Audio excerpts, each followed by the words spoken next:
All right, let's jump right in. We're talking about this substance, a hypothetical one, that's supposed to totally change the game for human optimization.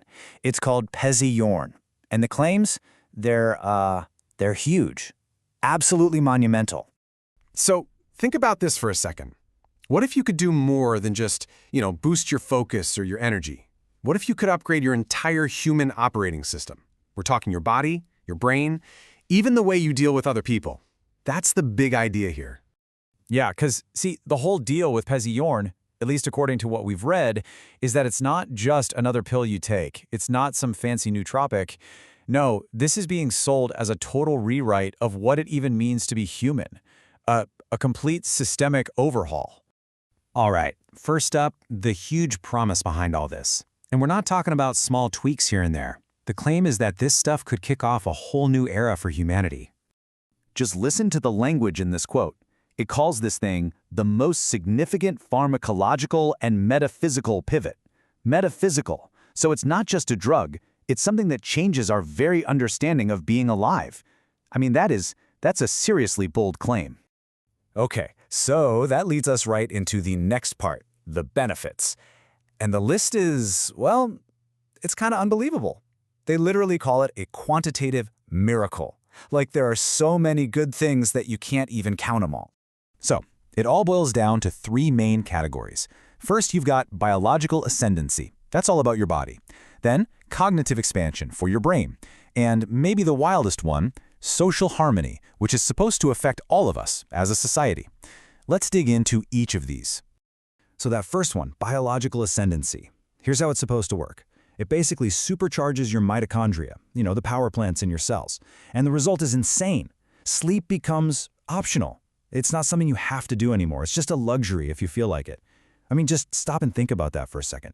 Next up is the brain boost. And it's not a small one. We're talking about your brain processing billions of data points simultaneously. You know that brain fog we all get? Poof, gone. It's replaced by this perfect crystal clarity. So clear that something like a complex equation would feel like doing 2 + 2. It's like all the friction in your brain just disappears. But honestly, this next one might be the most mind-blowing of all, the societal impact. It's not just about you getting better. When a lot of people use it, there's this documented rise in empathy across the board. Think about it. Arguments that have been going on for centuries, dumb fights with your neighbors, they just kind of stop. It's like we could find world peace in a pill. Okay, let's recap. You don't need to sleep. Your brain is a supercomputer. Everyone gets along. Oh, and perfect teeth, by the way. And to top it all off, it's supposedly perfectly safe. No side effects. No addiction. So, come on. What's the catch? There's always a catch, right? And, well, yes, there is a catch. Just one. A single, unavoidable side effect. And it has a very specific, almost clinical name. The yeification of the soul. So here it is. This is the trade. On the one hand, you get all this incredible stuff. Peak brain power. Sleep is optional. Everyone is friends. Perfect teeth. And on the other hand, you become an absolute, die-hard, ride-or-die fan of Kanye West. And we're not talking about you just starting to like his music a little more. Oh no, this is a full-on, documented 48-hour conversion. It starts small. Maybe you notice your Spotify playlist getting a little narrower. 24 hours in, you've deleted your podcasts and you're just blasting Yeezus on repeat. And by the 2-day mark, the change is complete. You're converted. And the details of this transformation are weirdly specific. They're listed almost like symptoms. 1, you start habitually wearing oversized, earth-toned hoodies.